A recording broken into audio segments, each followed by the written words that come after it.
A vida depende basicamente do bom funcionamento das células, tanto de forma individual como de forma coletiva.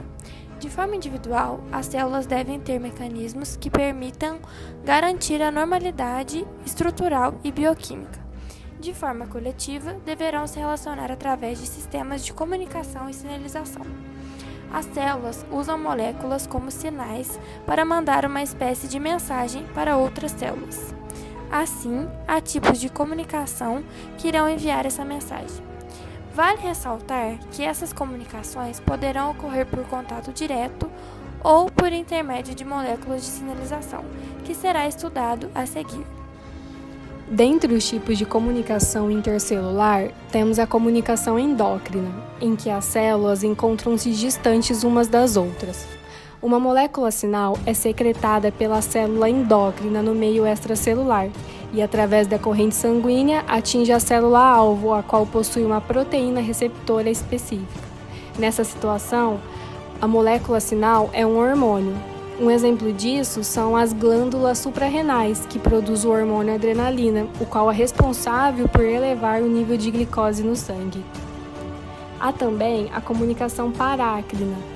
Nesta, as células estão próximas e a molécula sinal emitida se difunde pelo líquido extracelular, permanecendo nas vizinhanças das células que a secretou, atuando como mediadores locais sobre as células próximas.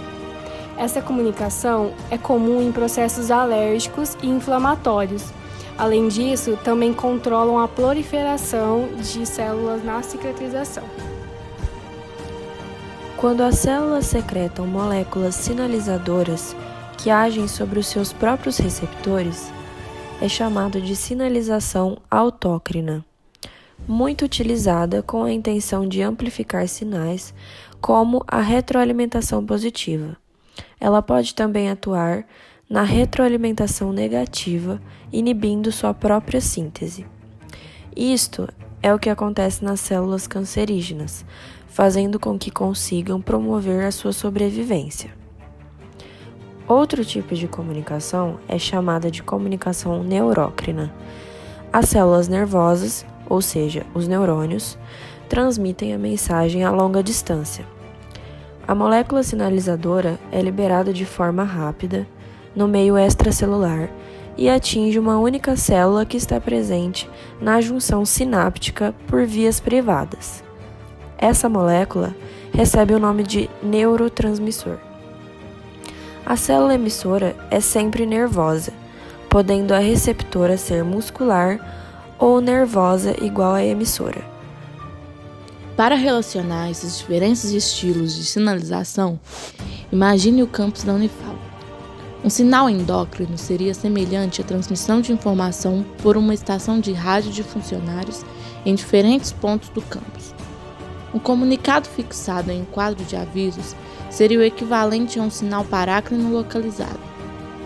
Os sinais neuronais, que são de longa distância, mas pessoais, seriam similares a uma chamada telefônica ou uma mensagem pelo WhatsApp entre os alunos.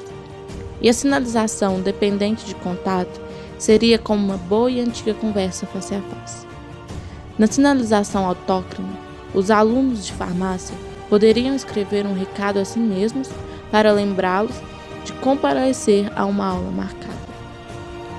Os fármacos podem atuar sobre as células, mas ressaltando que as drogas não criam funções, elas apenas modificam as funções pré-existentes. Elas se ligam aos receptores ao invés das moléculas sinais, podendo aumentar ou diminuir a função celular.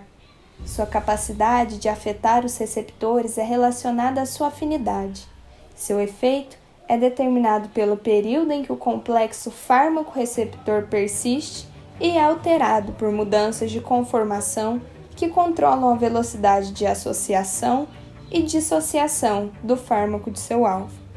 Em suma, a comunicação intercelular é um mecanismo imprescindível e complexo, em que uma célula utiliza o processo de sinalização que irá auxiliar na coordenação e comportamento de outra célula ou dela mesma, bem como o processo de recepção e interpretação desses sinais.